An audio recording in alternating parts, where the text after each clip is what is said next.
Hello नमस्कार दोस्तों, स्वागत है आपका मेरे YouTube चैनल EDU ट्री में। दोस्तों, आज के इस वीडियो में हम गांधी जी द्वारा चलाए गए विभिन्न सत्याग्रहों में से भारत छोड़ो आंदोलन के विषय में पढ़ेंगे और समझेंगे। इससे पहले हमने गांधी जी द्वारा चलाए गए विभिन्न सत्याग्रहों के विषय में पढ़ा है, उन पर मैं वीडियो बना चुका हूं। अगर अभी तक आपने उन वीडियो को नहीं देखा है तो उसका लिंक मैं नीचे डिस्क्रिप्शन में दे दूँगा, वहाँ जाके आप वह वीडियो देख सकते हैं। तो चलिए शुरू करते हैं इस वीडियो को। उससे पहले अगर अभी तक आपने मेरे चैनल को सब्सक्राइब नहीं किया है तो सबसे पहले चैनल को सब्सक्राइब करें, इससे हमें प्रोत्साहन मिलता है। साथ ही बने बेल आइकन को जरूर क्लिक करें ताकि मेरे आने वाले वीडियो का नोटिफिकेशन आपको मिल सके। तो चलिए शुरू करते हैं भारत छोड़ो आंदोलन। पहले इसकी पृष्ठभूमि कैसे पड़ी आंदोलन की, यह हम समझते हैं।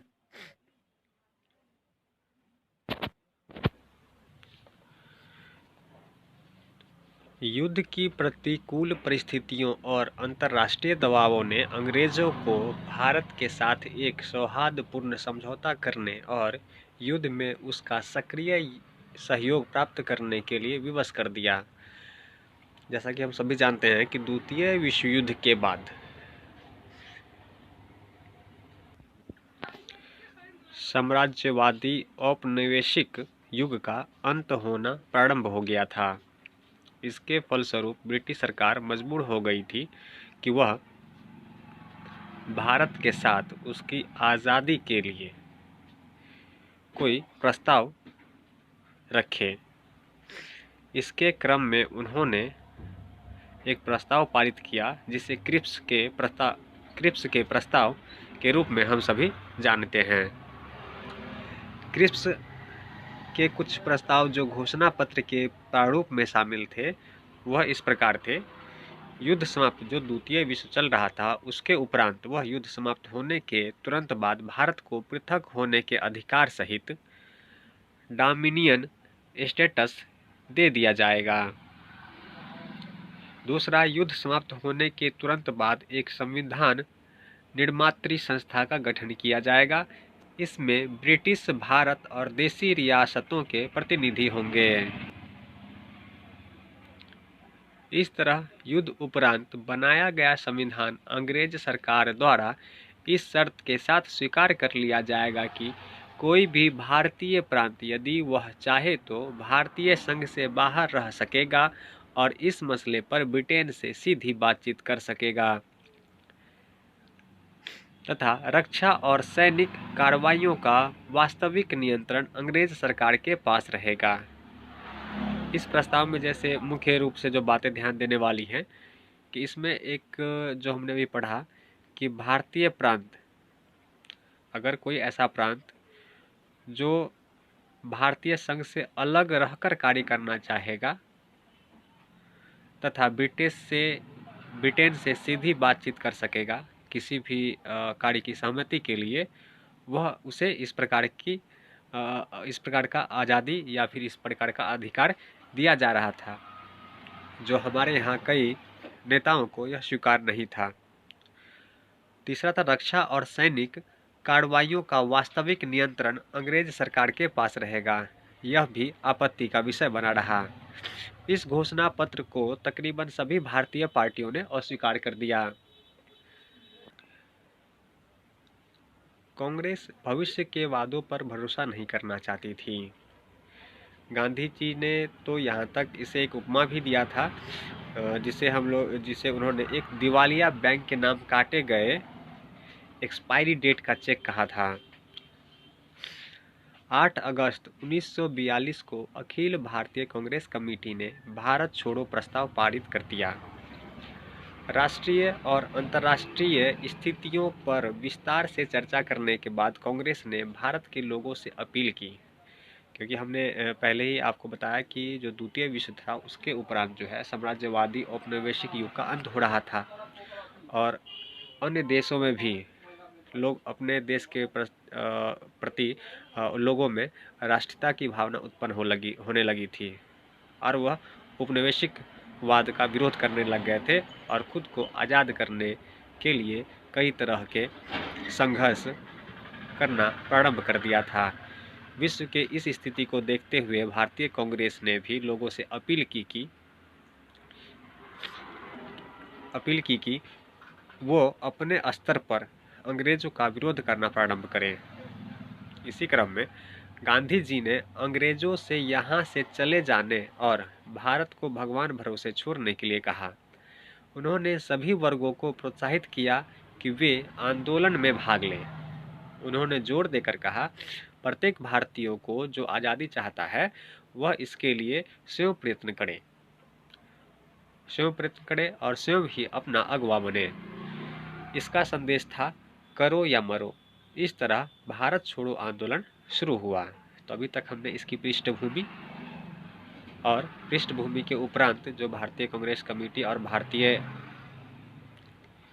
पार्टियां थी, उन्होंने जो लोगों से आह्वान किया उसके बारे में जाना। अब करो या मरो के आह्वान पर जो आंदोलन का आरंभ हुआ, इसके विषय में जानते हैं। कांग्रेस ने अंग्रेजों को निकाल बाहर करने का आह्वान तो किया, लेकिन इसके पालन के लिए लोगों को कोई निश्चित कार्यक्रम नहीं दिया जाता। जैसा अक्सर हम लोग देखते हैं ना कि अगर किसी बात के लिए कोई आंदोलन प्रारंभ होता है या आह्वान किया जाता है तो एक निश्चित कार्यक्रम होता है कि यहाँ इस जगह इकट्ठे होंगे और इस तरीके से विरोध प्रदर्शन करेंगे। पर उस समय ऐसी कोई स्थिति नहीं हुई। लोगों ने अपने स्तर पर ही अंग्रेजों का विरोध करना प्रारंभ कर दिया था। 9 अगस्त की सुबह गांधी जी सहित कांग्रेस के सभी प्रमुख नेता गिरफ्तार कर लिए गए। 9 अगस्त को अपनी गिरफ्तारी से पूर्व गांधी जी ने देश के नाम निम्न संदेश दिया था, लेकिन यह संदेश देने के साथ गांधी जी ने एक बार फिर अहिंसा पर बल दिया था। क्योंकि इससे पहले जो कई सत्याग्रह हमने पढ़ा था जिसमें कई बार हिंसा का उपयोग किया गया था, इसी वजह से गांधी जी ने इस सत्याग्रह को प्रारंभ करने के साथ ही लोगों से अहिंसा अपनाने पर बल दिया। चूँकि यह प्रत्येक जनमानस अपने स्तर पर ही इसका विरोध कर रहा था, अगर देखा जाए तो यह किसी कांग्रेस या भारतीय पार्टी का आंदोलन नहीं रहा था। भारत के प्रत्येक लोग अपने स्तर से यह आंदोलन कर रहे थे। इसलिए बड़े बड़े नेताओं के गिरफ्तार हो जाने पर भी इस आंदोलन, इस सत्याग्रह को कोई खास या रुकावट, इसमें व्यवधान उत्पन्न नहीं हो पाया। प्रत्येक व्यक्ति इसके लिए स्वतंत्र है कि वह हड़ताल और अन्य अहिंसक साधनों से गतिरोध पूरा करने के लिए अहिंसा के अंतर्गत अपनी आखिरी हदों तक काम करे। यानी कि अहिंसा के साथ लोग किसी भी तरीके से, किसी भी स्तर से, किसी भी साधन का उपयोग करके पूर्ण रूप से विरोध कर सकता है। साथ ही गांधी जी ने कहा कि लोगों को अपनी मृत्यु तय मानकर ही इसमें आगे आना चाहिए, क्योंकि अगर हम मरने के लिए निकलेंगे तभी देश जीवित रहेगा। ऐसा गांधी जी ने लोगों से आह्वान किया। साथ ही कहा कि आज़ादी के लिए या तो करेंगे या फिर मरेंगे। इस तरीके से भावना का लहर पूरे जनमानस में फैल चुका था। गांधी जी और उनके साथ अन्य कांग्रेसी नेताओं की गिरफ्तारी पर देश में विभिन्न भागों में अभूतपूर्व जन प्रतिक्रिया हुई। शहरों और कस्बों में हड़तालों, जुलूस और प्रदर्शनों का सिलसिला शुरू हो गया। हालांकि कांग्रेसी आह्वान कांग्रेस नेतृत्व का था। जो यह आंदोलन था वह उसका आह्वान कांग्रेस नेतृत्व ने किया था, पर वास्तव में यह आंदोलन जनता ने शुरू किया। चूँकि राष्ट्रीय प्रांत गिरफ्तार कर लिए गए थे, इसलिए इनकी जगह भरने के लिए उनके क्षेत्र में स्थानीय स्तरों पर युवा और उग्र, विशेष रूप से समाजवादी रुझान वाले छात्र नेता उभर कर सामने आए। इसमें आपको मैंने पहले बताया कि अगर क्योंकि यह पूरे भारतीय जनमानस ने अपने स्तर पर ही इस विरोध को प्रारंभ कर दिया था, इसलिए बड़े बड़े नेताओं के पकड़े जाने पर भी इस आंदोलन में व्यवधान उत्पन्न नहीं हो पाया और इस तरीके से सक्सेस भी रहा। अब आंदोलन का जो फैला हुआ था और उसमें जो ब्रिटिश सरकार द्वारा इसके दमन के लिए जो उपाय किए गए या दमन के लिए जो भी यातनाएं दी गई, उसके बारे में जानते हैं। प्रारंभिक चरणों में आंदोलन अहिंसा की सीमाओं में रहा। शुरुआत में आंदोलन में किसी भी प्रकार की अहिंसा देखने को नहीं मिल रही थी, पर सरकार की दमनकारी नीति ने लोगों को हिंसा के लिए उकसाया।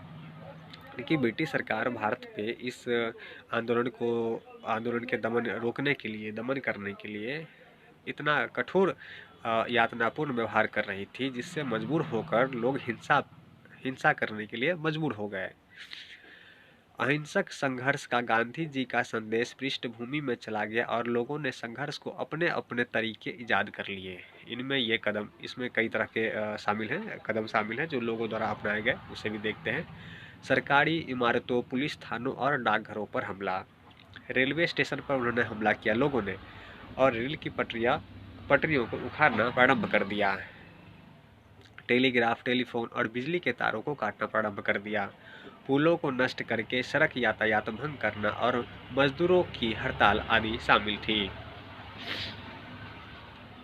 इनमें से अधिकांश कार्रवाइयां सेना और पुलिस की गतिविधि को रोकने के लिए थी, क्योंकि निश्चित है इसे दबाने के लिए पुलिस प्रशासन की सहायता ली जा रही थी, उपयोग किया जा रहा था। तो इन्हें एक स्थान से दूसरे स्थान पर जाने के लिए सड़क मार्ग, रेल यातायात की आवश्यकता पड़ती थी। इसके लिए उन्होंने जो आंदोलनकारी थे, इस मार्गों को नष्ट किया। बिजली, टेलीफोन, टेलीग्राफ आदि के जो तार थे उसे काटना प्रारंभ किया, ताकि संदेश एक स्थान से दूसरे स्थान पर न जाए और सहायता उस जगह पर तुरंत न पहुंच पाए, ताकि इस आंदोलन को सफल बनाया जाए। इस तरह के उपाय करके इस आंदोलन को आगे बढ़ाया गया।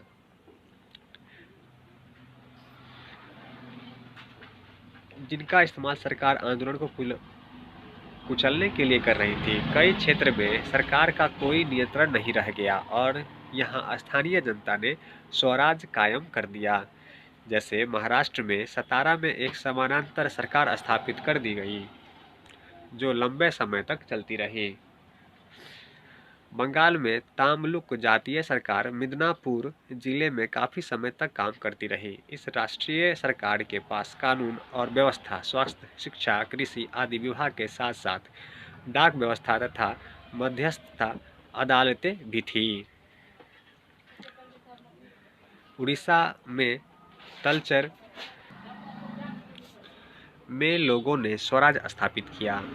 पूर्वी उत्तर प्रदेश और बिहार के कई भागों में, जैसे आजमगढ़, बलिया, गाजीपुर, मुंगेर, मुजफ्फरपुर इत्यादि में लोगों ने पुलिस थानों पर कब्जा कर लिया और सरकारी सत्ता को उखाड़ फेंका।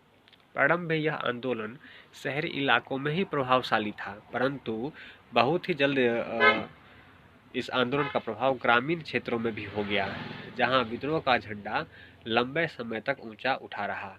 पूरे भारतवर्ष में आंदोलन को एक व्यापक समर्थन प्राप्त हुआ, क्योंकि यह शहर से निकलकर गांव के आम लोगों तक, किसानों तक पहुंच चुका था। इसी प्रकार मुंबई में अरुणा असफ अली जैसी नेता के नेतृत्व में समाजवादी नेताओं ने अपनी भूमिगत गतिविधियां जारी रखी। भूमिगत आंदोलन की सबसे साहसपूर्ण कार्रवाई कांग्रेस रेडियो की स्थापना थी, जिसकी उद्घोषिका उषा मेहता थी। यह रेडियो लंबे समय तक सक्रिय रहा। आंदोलन में छात्रों ने व्यापक रूप से भाग लिया।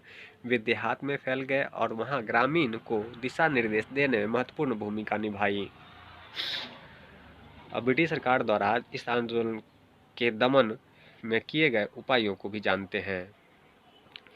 व्यापक जन आंदोलन को कुचलने के लिए सरकार ने अपनी सारी ताकत लगा दी थी।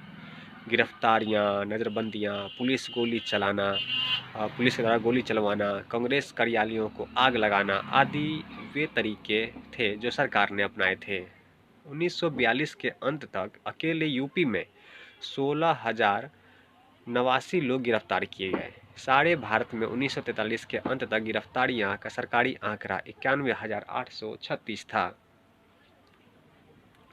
सितंबर 1942 तक पुलिस गोली चलाने में मारे गए लोगों की संख्या 658 थी और 1943 तक यह संख्या 1060 हो गई थी। लेकिन ये सरकारी आंकड़े थे, वस्तुतः इससे कई अधिक लोग मारे गए थे और बहुत से लोग घायल हुए थे। अकेले मिदनापुर में सरकारी बलों ने 31 कांग्रेस शिविरों और 164 निजी घरों को आग लगाई थी।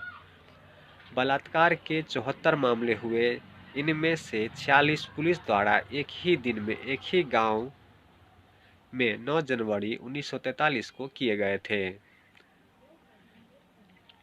सरकार ने 5 स्थानों पर लोगों पर गोली चलाने के लिए हवाई जहाज़ों का प्रयोग की बात स्वीकार की।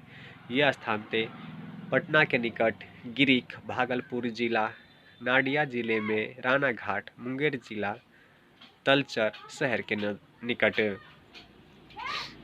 लाठीचार्ज, कोड़े मारने, बंदी बनाने की अनगणित अमानवीय घटनाएं भी हुई। आंदोलन प्रभावित क्षेत्रों के निवासियों से सामूहिक जुर्माना वसूल किया गया। उदाहरण के लिए यूपी में इस तरह के जुर्माने की कुल धनराशि 28,32,000 रुपये थी और फरवरी 1943 तक 25 लाख रुपये वसूल किए गए थे। भारत छोड़ो आंदोलन सफल हो गया, परंतु इसने भारत छोड़ो आंदोलन असफल हो गया, परंतु इसने अंग्रेज राज से छुटकारा पाने के लिए जनता के दृढ़ इरादे को बखूबी जाहिर कर दिया था। यानी इस आंदोलन का व्यापक प्रभाव पड़ा। अंग्रेजों ने इस आंदोलन के तुरंत बाद तो भारत नहीं छोड़ा, पर इसने अंग्रेजों को भारत छोड़ने के मार्ग में मील का पत्थर साबित हुआ। तो चलिए अगले वीडियो में ऐसे ही किसी महत्वपूर्ण ऐतिहासिक घटना के बारे में पढ़ेंगे और समझेंगे।